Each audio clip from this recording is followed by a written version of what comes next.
Chinese President Xi Jinping makes his third visit to Latin America to promote economic and trade cooperation. Hello, I'm Anand Naidu in Washington, D.C., and this is The Heat.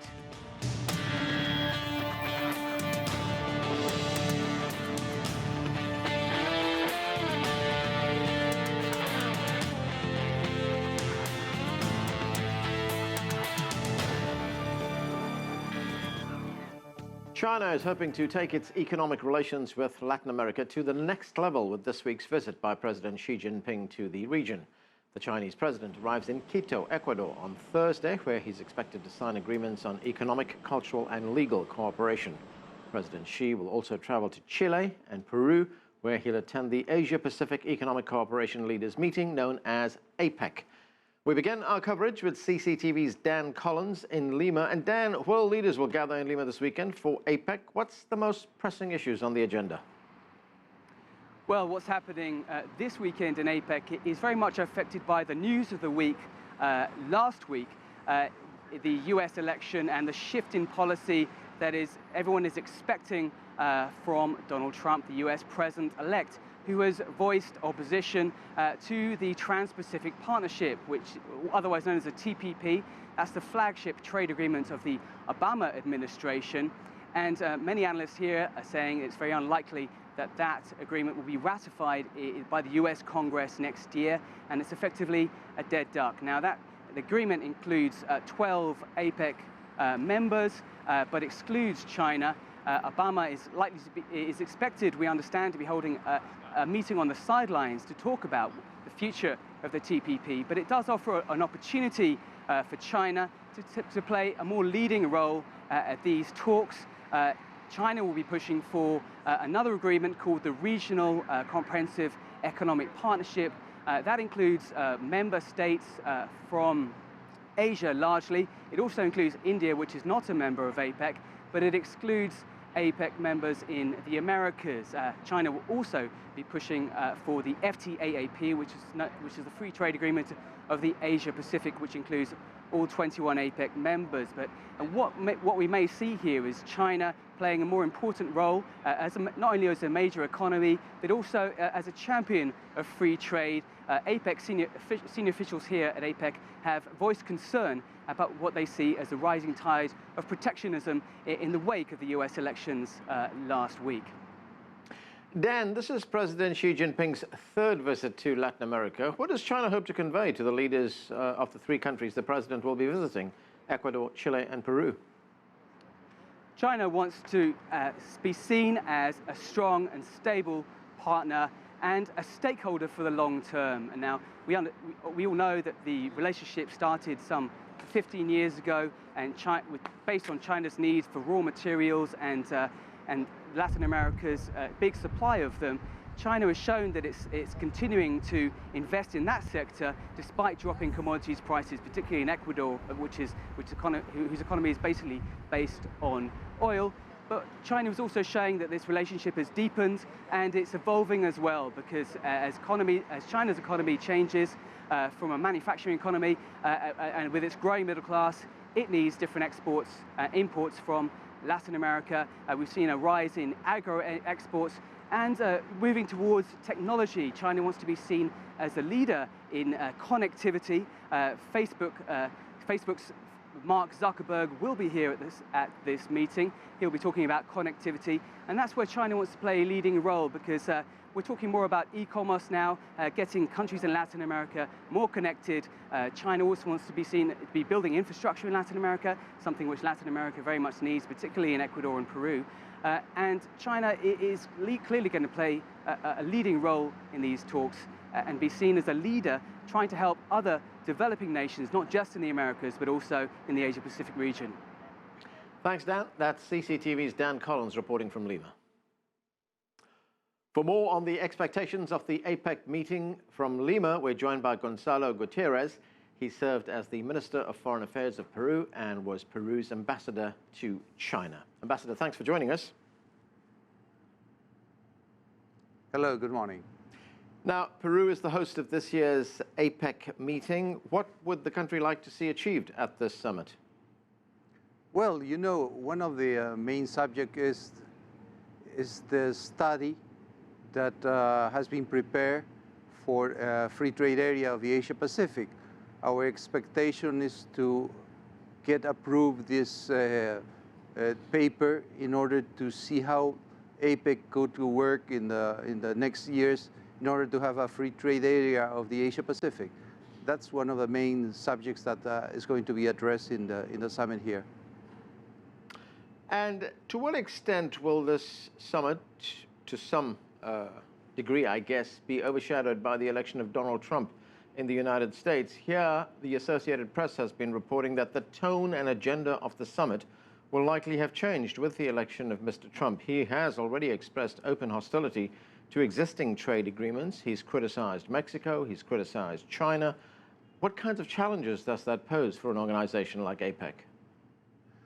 I think all APEC members are very well oriented to have a free trade and integration in the Asia Pacific. I think we all have to wait to see how the policies that the new government of the U.S. Will get along with this.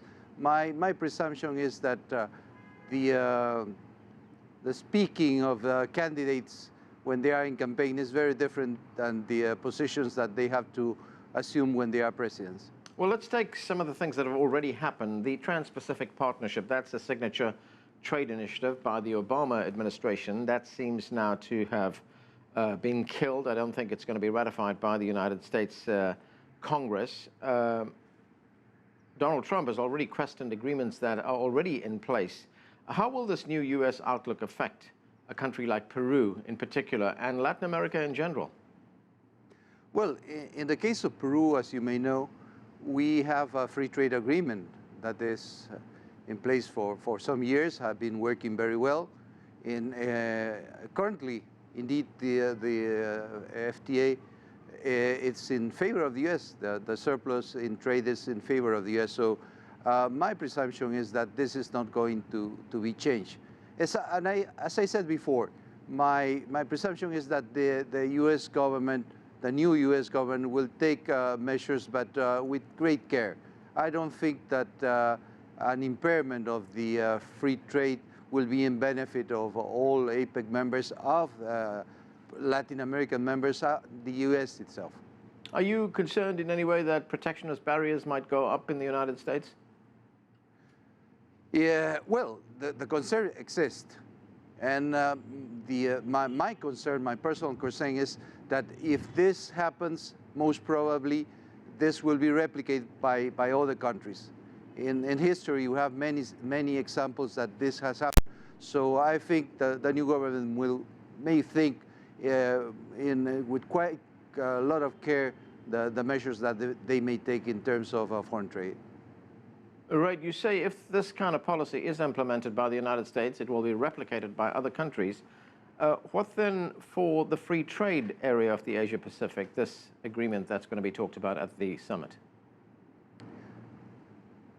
Well, you know, the idea of having a free trade of the Asia Pacific came as a sort of answer to the TPP.